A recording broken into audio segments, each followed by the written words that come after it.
नमस्कार साथियों, वास्तु गंगा में आप सबका स्वागत है। हरितालिका तीज व्रत की पौराणिक कथा सुनते हैं।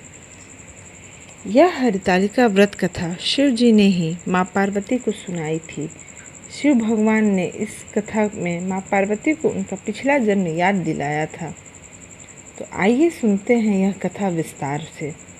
हे गौरा, पिछले जन्म में तुमने मुझे पाने के लिए बहुत छोटी उम्र में कठोर तप और घोर तपस्या की थी। तुमने ना तो कुछ खाया और ना ही पिया, बस हवा और सूखे पत्ते चबाए। जला देने वाली गर्मी हो या कपा देने वाली ठंड, तुम नहीं डटी रही। बारिश में भी तुमने जल नहीं पिया। तुम्हें इस हालत में देखकर तुम्हारे पिता दुखी थे।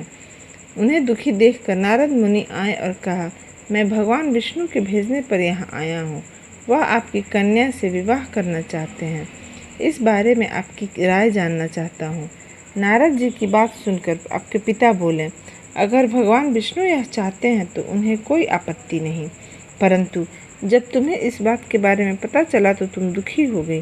तुम्हारी एक सहेली ने तुम्हारे दुख का कारण पूछा तो तुमने कहा, मैंने सच्चे मन से भगवान शिव का वरण किया है, किंतु मेरे पिता ने मेरा विवाह विष्णु के साथ तय कर दिया है। मैं विचित्र धर्म संकट में हूँ। अब मेरे प्राण त्याग देने के अलावा कोई और उपाय नहीं है। तुम्हारी सखी बहुत ही समझदार थी। उसने कहा, प्राण छोड़ने का यह कारण ही क्या है? संकट के समय धैर्य से काम लेना चाहिए। भारतीय नारी के जीवन की सार्थकता इसी में है कि जिससे वह मन से पति रूप में एक बार वरण कर लिया, जीवन पर्यंत उसी से निर्वाह करे। और तुम्हें घनघोर वन में लेकर चलती हूँ, जो साधना स्थल भी है, और वहाँ तुम्हारे पिता तुम्हें खोज भी नहीं पाएंगे। मुझे पूर्ण विश्वास है कि ईश्वर अवश्य ही तुम्हारी सहायता करेंगे। तुमने ऐसा ही किया। तुम्हारे पिता तुम्हें घर में न पाकर बड़े चिंतित और दुखी हुए। इधर तुम्हारी खोज होती रही, उधर तुम अपनी सहेली के साथ नदी के तट पर एक गुफा में मेरी आराधना में लीन रहने लगी। तुमने रेत की शिवलिंग का निर्माण किया।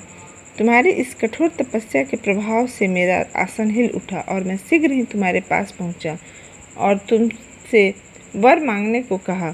तब अपनी तपस्या के फलीभूत तुम मुझे अपने समक्ष पाकर तुमने कहा, मैं आपको सच्चे मन से पति के रूप में वरण कर चुकी हूँ।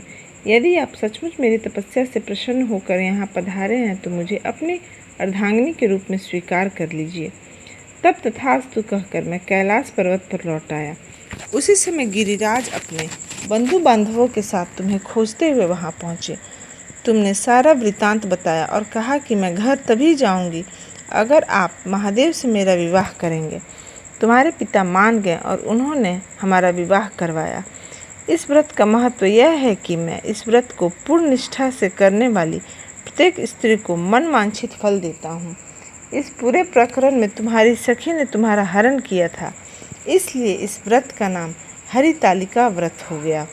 इस व्रत से जुड़ी एक मान्यता यह है कि इस व्रत को करने वाली स्त्रियां पार्वती जी के समान ही सुखपूर्वक पति रमन करके शिवलोक को जाती हैं। सौभाग्यवती स्त्रियां अपने सुहाग को अखंड बनाए रखने और अविवाहित युवतियां मन मुताबिक वर पाने के लिए हरितालिका तीज का व्रत करती हैं।